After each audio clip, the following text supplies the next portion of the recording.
That's an easy problem compared to what we're doing here. I mean, but can I be honest? It's just, I have a lot of respect for you.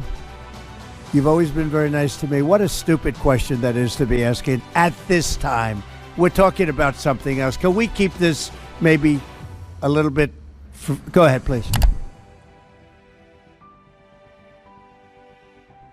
Amerika Serikat dan Israel telah salah besar membangunkan Iran yang sedang tertidur. Gelombang serangan baru Teheran kembali menghanguskan Tel Aviv. Negeri Zionis hancur lebur dihantam ribuan drone dan rudal pasukan IRGC. Ironisnya, sistem pertahanan Israel yang katanya canggih malah salah sasaran menembak bangunan sendiri. Semua ini berkat taktik gerilya Iran yang begitu cerdas dengan menyasar radar-radar Amerika dan Israel. IRGC mendapatkan bantuan dari China dan Rusia yang mengungkap seluruh informasi intelijen dan posisi awak perang AS. Serangan brutal ini membuat Donald Trump dan Benjamin Netanyahu semakin sulit melanjutkan perang.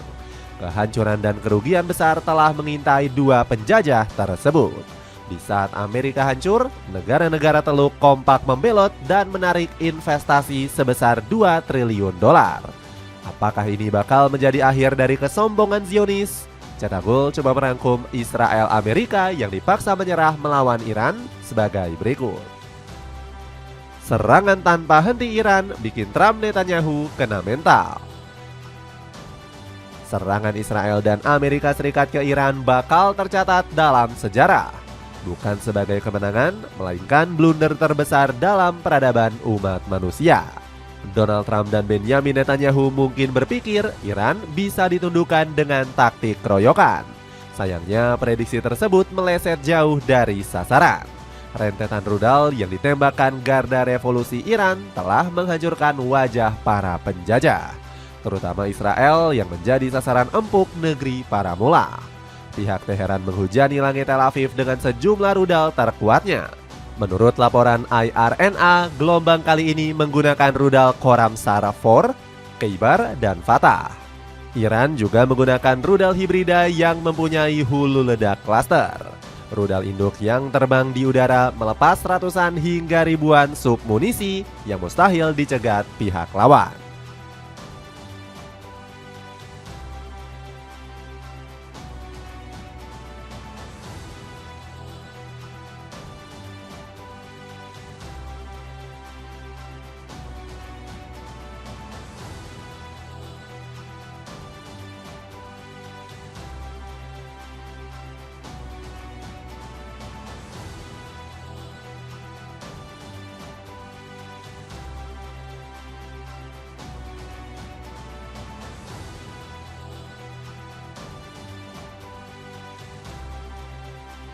Otoritas Iran melaporkan gempuran masif tersebut gagal diintersep oleh Israel maupun Amerika. Secara keseluruhan, lebih dari 2.000 drone dan lebih dari 600 rudal telah diluncurkan terhadap posisi AS dan target Zionis. Bunyi pernyataan markas besar pusat Khatam Al-Anbiya. Akibat serangan tadi, Tel Aviv langsung diselimuti dengan ketakutan. Tidak ada lagi tempat bersembunyi bagi negeri Zionis yang telah membangunkan amarah Iran. Sirine keamanan terus meronta-ronta, pertanda bahaya bakal segera datang. Kepanikan warga Israel langsung membuncah seiring satu persatu serangan Teheran yang melesat tajam ke tanah-tanah penjajah. הנה עוד מיירט, אתם רואים עוד מיירט? שמעו, קרחנה של החיים היום. תראו, הוא עולה, הוא מפספס את הטיל. אתם רואים הטיל יורד? תראו את הטיל. הוא פספס אותו, תראו הטיל יורד, זה טילים שיורדים עלינו. אתם רואים את הטיל יורד עלינו? זה יורד, כוש על הדודה שלהם, זה יורד לידי. תראו את השני, הנה הוא מתפצל, אחד יורד פוגע. אתם רואים את המיירדים עולים? הם לא פוגעים בו, הוא הולך ליפול. יואו הרדי, הוא נופל בראשון. יואו, תראו, בום, ירד בראשון. Setelah gelombang serangan selesai, sejumlah media Israel langsung melaporkan kehancuran yang sangat masif. Channel 12 Israel melaporkan perpecahan rudal Iran jatuh di jantung ibu kota dan sekitar ibu kota. Ironisnya, Israel yang dilengkapi sistem pertahanan udara canggih justru gagal memblokir serangan tersebut. Malahan, media melaporkan bahwa rudal penjegat Israel salah tembak hingga menghancurkan bangunan di Tel Aviv. Hal ini jelas menjadi pukulan telak bagi Amerika Serikat dan Israel. Anehnya, negeri Zionis malah memprotes strategi perang Iran yang menggunakan rudal cluster yang bisa melepaskan submunisi. Iran menggunakan bom tandan. Mereka telah menggunakannya berkali-kali yang merupakan kejahatan perang ketika diarahkan ke warga sipil. Kami sedang melacak situasi tersebut, tutur juru bicara militer Israel Nadav Sosani. Pernyataan tadi semakin membenarkan anggapan tentang bangsa penjajah. Mereka tidak tahu malu dan lebih suka menyalahkan pihak lain ketimbang berkaca kepada diri sendiri. Israel yang berulang kali melakukan kejahatan perang masih berani-beraninya berbicara seolah paling bermoral. Jika serangan Iran saja dipermasalahkan, lantas bagaimana dengan nasib warga sipil yang dihabisi Zionis? Terutama serangan ke area sekolah yang membuat anak-anak Iran ketakutan. Kalau bukan jahat, entah kata apa lagi yang pantas menggambarkan kekejian Zionis.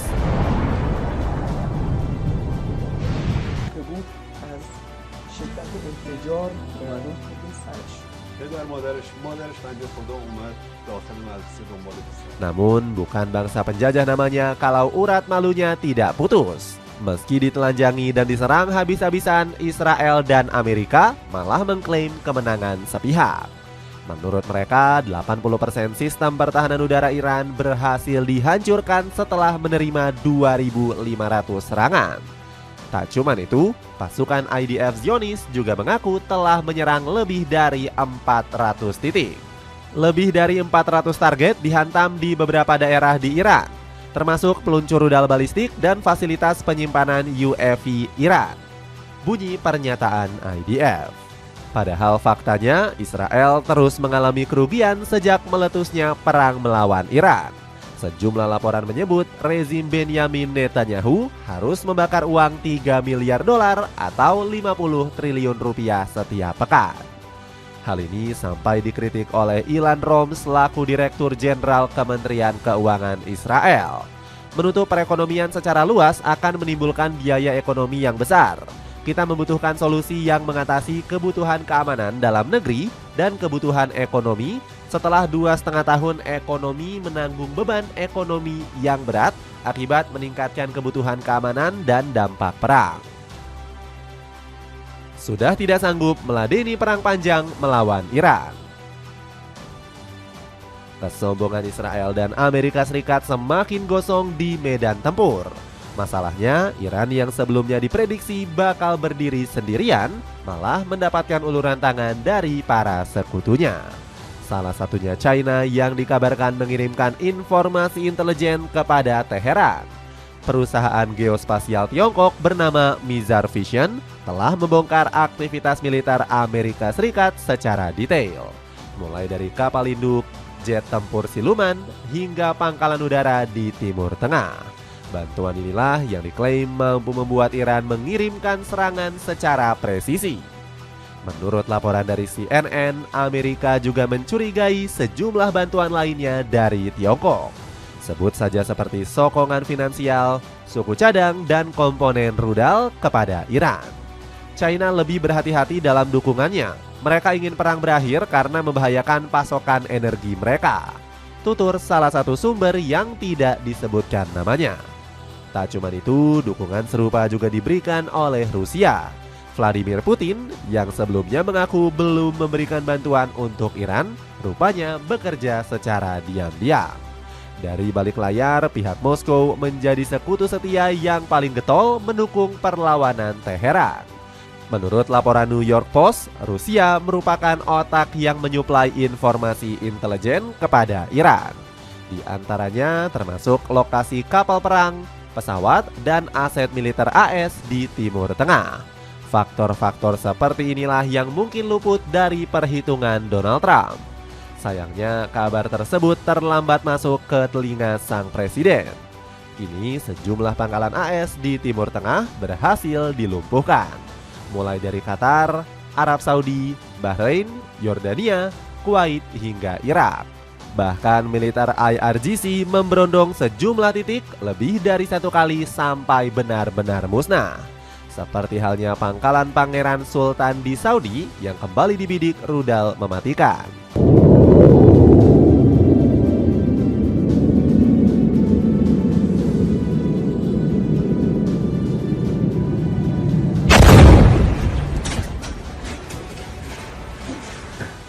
Dari sederet serangan tadi, Iran dikabarkan telah menghancurkan radar penting buatan AS senilai 300 juta dolar. Itu digunakan untuk mengarahkan sistem pertahanan rudal di Teluk. Taktik gerilya inilah yang membuat Amerika dan Israel seolah begitu mudah ditembus. Tayal radar yang menjadi mata mereka telah dibutakan hingga kemampuan sistem anti rudal yang tidak lagi efektif. Dan satu fakta tersebut nampaknya begitu sulit diterima oleh Donald Trump. Sang presiden buru-buru mengalihkan topik soal bantuan Rusia kepada Iran saat ditanyai wartawan.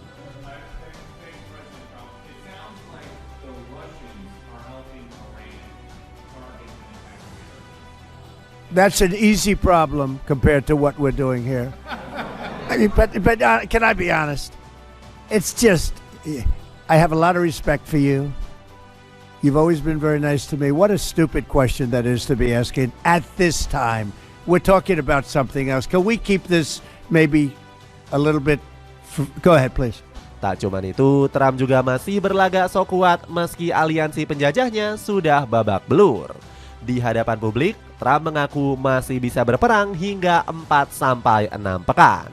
Pria berambut pirang itu juga menyombongkan kekuatan amunisi AS yang menurutnya begitu berlimpah.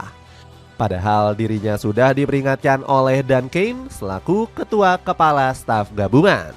Menurutnya, Amerika terancam kehabisan amunisi jika terus menggempur Teheran tanpa strategi rotasi logistik yang matang. Tidak terkecuali rudal penjegat AS yang sudah banyak habis untuk meladeni gempuran negeri para mula.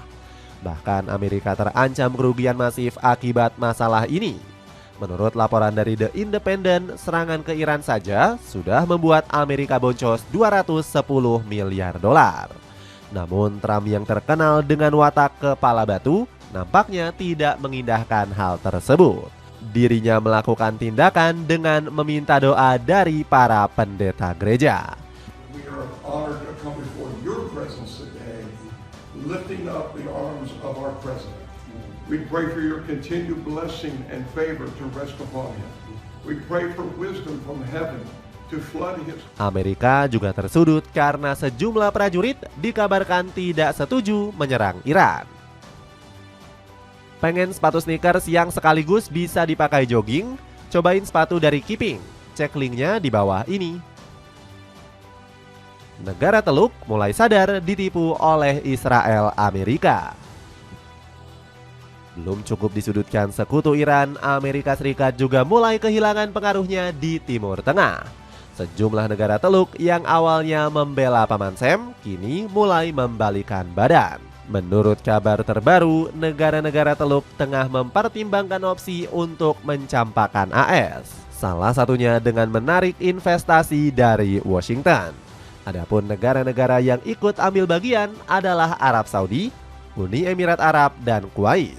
Tak ayal 3 negara tersebut menerima pukulan paling kencang karena bekerja sama dengan AS melawan Iran.